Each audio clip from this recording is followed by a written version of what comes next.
ഒരിക്കൽ യാത്രക്കാരെ കൊണ്ട് നിറഞ്ഞ് പായുന്ന ട്രെയിനുകൾ ഇന്ന് പുഴയുടെ മുകളിൽ പൂവിനെ പോലെ ഉപേക്ഷിക്കപ്പെട്ട അവശിഷ്ടങ്ങൾ മാത്രമായി മാറിയിരിക്കുന്നു. ചിലത് പൂർണ്ണമായും സ്പെഷ്യൽ ട്രെയിനുകളാണ്. എന്നാൽ അവയൊന്നും യാതൊരു പ്രൊട്ടക്ഷനും ഇല്ലാതെ കാടിനുള്ളിൽ വെറുതെ നിൽക്കുന്നു. ഇതൊരു വേറിട്ട, കുറച്ച് വേദനാജനകമായ ഒരു കഥയാണ്. ഇത്തരത്തിലുള്ള കുറേയേറെ ട്രെയിനുകളെ കുറിച്ചാണ്, അബാൻഡൻ ട്രെയിൻസിനെ കുറിച്ചാണ് നമ്മൾ ഇന്ന് അറിയാൻ പോകുന്നത്.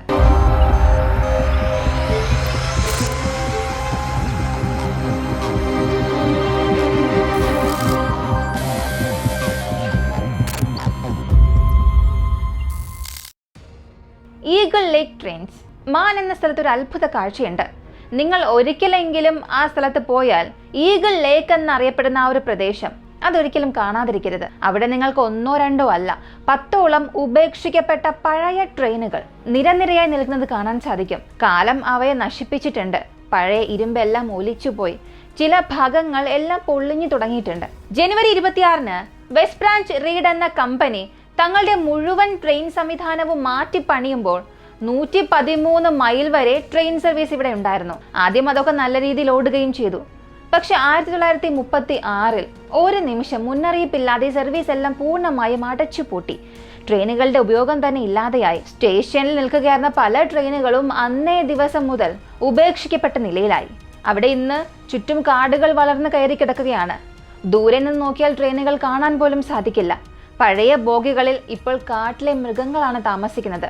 എൻട്രൻസ് ഭാഗം ഇപ്പോഴും പഴയ കാലത്തിന്റെ ഒരു ഓർമ്മയായി നിലനിൽക്കുന്നുണ്ട്. അത് കാണുമ്പോൾ തന്നെ ഒരിക്കൽ ഇവിടെ ജീവിച്ചിരുന്ന ചരിത്രത്തെ നമുക്ക് മനസ്സിലാക്കാൻ കഴിയും. പോം റീജിയൻ ഇതൊരു ട്രെയിൻ ഖബറിസ്ഥാൻ അല്ല. സോവിയറ്റ് യൂണിയൻ കാലത്ത് ഇതൊരു ബാക്കപ്പ് റെയിൽവേ ബേസ് ആയിരുന്നു. ആണവ യുദ്ധഭീഷണിയുള്ള ഒരു കാലമായിരുന്നു.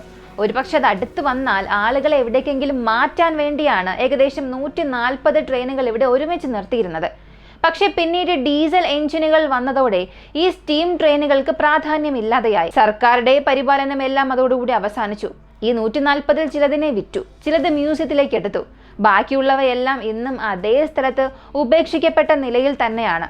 ഇപ്പോൾ ആളുകൾ ഇവിടേക്ക് വന്ന് ഫോട്ടോ എടുക്കാനും പുറത്തേക്ക് പോകുമ്പോൾ ഈ ട്രെയിനുകളുടെ ചെറിയ ഭാഗങ്ങൾ ഓർമ്മയ്ക്കായി കൊണ്ടുപോവുകയും ചെയ്യുന്നുണ്ട്. Georgia train bridge. എങ്ങനെയാണ് ഇത് ചെയ്തതെന്ന് ഇന്നും ആളുകൾക്ക് അറിയില്ല. ട്രെയിൻ ബ്രിഡ്ജ് പോലുള്ള ഒരു വലിയ നിർമ്മാണം എല്ലായ്പ്പോഴും സർക്കാർ ചെയ്യുന്നില്ല.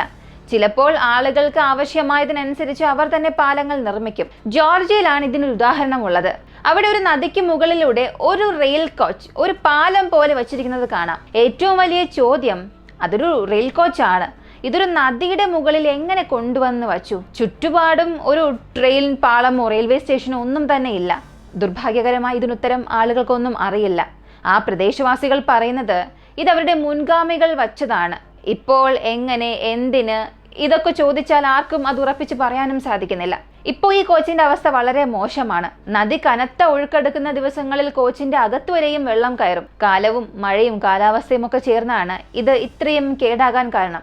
എങ്കിലും അത് ഇന്നും ആളുകൾ ഒരു ചെറിയ വഴിയായി ഉപയോഗിക്കുന്നുണ്ട്. ആ പാലത്തിലൂടെ നടക്കുന്നത് വലിയ അപകടകരമാണ്. കാരണം പല ഭാഗങ്ങളിലും ഇരുമ്പ് പാളികളൊക്കെ പൊളിഞ്ഞിട്ടുണ്ട്. എന്നിരുന്നാലും അപകടം വരും വരെയും പലരും ഇത് ഉപയോഗിച്ചു കൊണ്ടിരിക്കുകയാണ്. France UK abandon train. ഒരു ഫ്രഞ്ച് യുവാവാണ് ഗൂഗിൾ മാപ്പിലൂടെ ഇത് കണ്ടെത്തിയത്. ഫ്രാൻസിൽ നിന്നുള്ള ഏവറി എന്ന യുവാവ് ഗൂഗിൾ മാപ്പ് ഉപയോഗിച്ച് ഉപേക്ഷിക്കപ്പെട്ട ഈ ട്രെയിനിനെ കണ്ടെത്തി.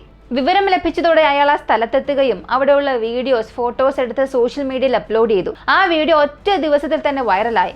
അതോടെ നിരവധി ആളുകളാണ് ആ ട്രെയിൻ കാണാൻ അവിടെ എത്തിയത്. ദുർഭാഗ്യകരമായി മനുഷ്യരൊന്നും തൊടാത്ത കാലത്ത് ആ ട്രെയിൻ നന്നായിരുന്നു. പക്ഷേ ആളുകൾ എത്തിത്തുടങ്ങിയതോടെ ട്രെയിനിന്റെ പ്രിന്റുകളും കൊത്തുപണികളും എല്ലാം പൊളിഞ്ഞു തുടങ്ങി. ചില ഭാഗങ്ങളൊക്കെ ആളുകൾ മോഷ്ടിച്ചിട്ട് പോയിട്ടുമുണ്ട്. ഇവര് പറഞ്ഞത് ഇന്നും 13 കോച്ചുകൾ ശരിയായ അവസ്ഥയിലാണ്. അതിൽ 2-ൽ പഴയ കാല ചെറിയ റെസ്റ്റോറന്റുകളുമുണ്ട്. ഒടുവിലത്തെ സർവീസ് നടക്കുമ്പോഴുള്ള മാസികകളിൽ ചിലത് ഇപ്പോഴും അകത്ത് കിടപ്പുണ്ട്. എഞ്ചിൻ ഇപ്പോഴും നല്ല നിലയിലാണ്. ചില ഭാഗങ്ങൾ വൃത്തിയാക്കിയാൽ ഓടാൻ കഴിയുമോ എന്ന് പോലും തോന്നിപ്പോകും. എങ്കിലും പല പ്രധാന ഭാഗങ്ങളും ആളുകൾ പൊളിച്ചെടുത്തിട്ടുണ്ട്. ചില ജനാലകൾ തകർത്തിട്ടുണ്ട്. ബോഗികളുടെ പുറത്ത് അവരുടെ പേരും ചിത്രങ്ങളും എല്ലാം എഴുതി വെച്ചിട്ടുണ്ട്. അനുമാനിച്ചു നോക്കിയാൽ ഈ ഒരു ട്രെയിൻ 1944 മുതൽ 2014 വരെ സർവീസിലുള്ളതായി പറയപ്പെടുന്നു. ഫ്രാൻസിൽ 320 ഹൈ സ്പീഡ് ട്രെയിനുകൾ വന്നപ്പോൾ ഇത്തരത്തിലുള്ള പഴയ ട്രെയിനുകളെ ഒറ്റയടിക്ക് തന്നെ റിട്ടയർ ചെയ്തു. പലതും സ്ക്രാപ്പ് യാർഡിൽ മുറിച്ചു കളഞ്ഞു. എന്നാൽ എന്തുകൊണ്ടാണെന്ന് അറിയില്ല, ഈ ഒരു ട്രെയിൻ മാത്രം മുറിക്കാനായി ആരും കൊണ്ടുപോയിട്ടേ ഇല്ല. ആൽവിച്ച് സ്റ്റേഷൻ. ലണ്ടനിലെ ഉപേക്ഷിക്കപ്പെട്ട ഒരു സ്റ്റേഷനാണിത്. നിങ്ങൾ 141 ഡാറ്റ എന്ന സിനിമ കണ്ടിട്ടുണ്ടെങ്കിൽ ലണ്ടനിലെ ഒരു പഴയ ട്യൂബ് സ്റ്റേഷൻ അതിൽ കാണാൻ കഴിയും. ഇന്നും അത് ഉപേക്ഷിക്കപ്പെട്ട നിലയിലാണ്. ഇപ്പോൾ ഇത് സിനിമാ ചിത്രീകരണത്തിനും ഫോട്ടോഗ്രാഫിക്കും മാത്രമായി തുറക്കും. ആദ്യകാലത്ത് ഈ ഒരു സ്റ്റേഷൻ സാധാരണയായി ട്രെയിനുകൾക്ക് വേണ്ടി ഉപയോഗിച്ചിരുന്നു. പക്ഷേ ഒരു വലിയ പ്രശ്നം ഉണ്ടായിരുന്നു. ട്രെയിനുകൾ ആവശ്യത്തിന് യാത്രക്കാരെ ആകർഷിച്ചില്ല. അതിനാൽ ഈ സ്റ്റേഷൻ 1994 പൂർണ്ണമായും അടച്ചുപൂട്ടി. എന്നാൽ ഇത് അടയ്ക്കാനുള്ള ചർച്ചകൾ 1965 മുതൽ നടക്കുകയായിരുന്നു. എന്നാൽ അത്രയും വൈകിയാണ് തീരുമാനമായത്. ഈ സ്റ്റേഷന്റെ ഏറ്റവും ശ്രദ്ധേയമായ കാര്യം, ഇത് രണ്ടാം ലോക മഹായുദ്ധത്തിലും പ്രധാനപ്പെട്ട പങ്ക് വഹിച്ചിരുന്നു. ലണ്ടനിലെ ജനങ്ങൾക്ക് എയർ റൈഡ് ഷട്ടറായി ഇത് ഉപയോഗിച്ചിരുന്നു. ബോംബ് ആക്രമണങ്ങളിൽ നിന്നും രക്ഷപ്പെടാൻ ആയിരക്കണക്കിന് ആളുകൾ ഇവിടെ ഉറങ്ങുകയും താമസിക്കുകയും ചെയ്തിരുന്നു. യുദ്ധകാലത്ത് ഇംഗ്ലണ്ടിന് ഒരു വലിയ ഭയവും ഉണ്ടായിരുന്നു. നാസികൾ വിലപിടിപ്പുള്ള കലാസമാഹാരങ്ങളും പുരാവസ്തുക്കളും കവർന്നെടുക്കുമോ എന്ന്. പ്രത്യേകിച്ച് ബ്രിട്ടീഷ് മ്യൂസിയത്തിൽ അത്യന്തം വിലപ്പെട്ട പരിശീലികളും ശില്പങ്ങളും ചിത്രങ്ങളും എല്ലാം ഉണ്ടായിരുന്നു. അതിനാൽ വിലമതിക്കാനാകാത്ത കലാസമാഹാരങ്ങളെ ഒളിപ്പിച്ചത് ഈ സ്റ്റേഷനിലായിരുന്നു. ഇന്നും ഒരു പഴയ ട്രെയിൻ അവിടെ തന്നെ നിൽക്കുന്നുണ്ട്, സ്റ്റേഷനോടൊപ്പം ഉപേക്ഷിക്കപ്പെട്ട നിലയിൽ. ഈ സ്റ്റേഷൻ ഇപ്പോൾ യാതൊരു പ്രൊട്ടക്ഷനും ഇല്ലാതെ ഭവനരഹിതരായ ആളുകൾ താൽക്കാലിക ഒരു താമസ സ്ഥലമായി മാറിയിരിക്കുകയാണ്. ഇനി ഇതിനെന്ത് സംഭവിക്കുമെന്ന് ആർക്കും പറയാനാകില്ല. അബാൻഡൻ ഇൻ സ്കോട്ട്ലാൻഡിനെ സംബന്ധിച്ചിടത്തോളം ഒരു ഓൺലൈൻ ഫോറമായ ദ റീപ്ലേസ്ഡിൽ ഒരു ഉപഭോക്താവ് ചില ചിത്രങ്ങളും വീഡിയോസും പോസ്റ്റ് ചെയ്തിരുന്നു. അവയിൽ ഒരു അത്യന്തം പഴയതും മുഴുവനായും ചങ്കായ ഒരു ട്രെയിൻ ഉണ്ടായിരുന്നു. അവർ പറഞ്ഞത് പ്രകാരം ആ ട്രെയിനിന്റെ 12 ബോഗികൾ അവിടെ ഉപേക്ഷിക്കപ്പെട്ട നിലയിൽ ഉണ്ടായിരുന്നു. എഞ്ചിൻ പോലും പാളത്തിൽ നിന്നും ഇറങ്ങിക്കിടക്കുന്ന നിലയിലായിരുന്നു. മറ്റുള്ളതിൽ പലതും പൂർണ്ണമായും തകർന്നിട്ടുണ്ട്. ചില ബോഗികൾ മാത്രം ഭാഗികമായി ശരിയായി.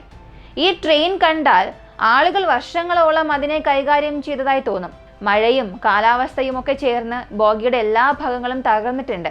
ചുറ്റും പടർന്നു കിടക്കുന്ന പുല്ലും മരച്ചില്ലകളും ചേർന്ന് ദൂരത്തിൽ നിന്ന് നോക്കിയാൽ ഇതൊരു ഭീതിജനകമായ കാഴ്ച പോലെ തോന്നും. ഈ ട്രെയിൻ എന്തുകൊണ്ട് ഇങ്ങനെ ഉപേക്ഷിക്കപ്പെട്ടു എന്നുള്ളതിന്റെ പൂർണ്ണ വിവരങ്ങൾ ഇന്നും ലഭിച്ചിട്ടില്ല. ഒന്നും വ്യക്തമല്ല.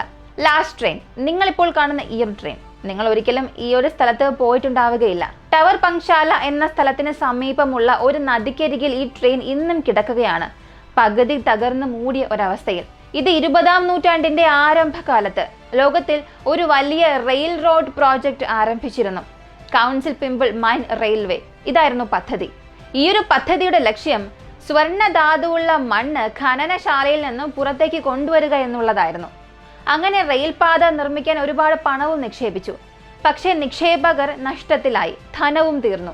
നിർമ്മാണം അതിവേഗം മന്ദഗതിയിലായി. 5 വർഷം നിർമ്മിച്ചിട്ടും വെറും 35 മൈൽ മാത്രമായിരുന്നു പണി പൂർത്തിയായത്. അവസാനം 1917 ഈ പദ്ധതി തകരുകയും റെയിൽപാതയും അതിന്റെ ട്രെയിനുകളും എല്ലാം ഉപേക്ഷിക്കുകയും ചെയ്തു.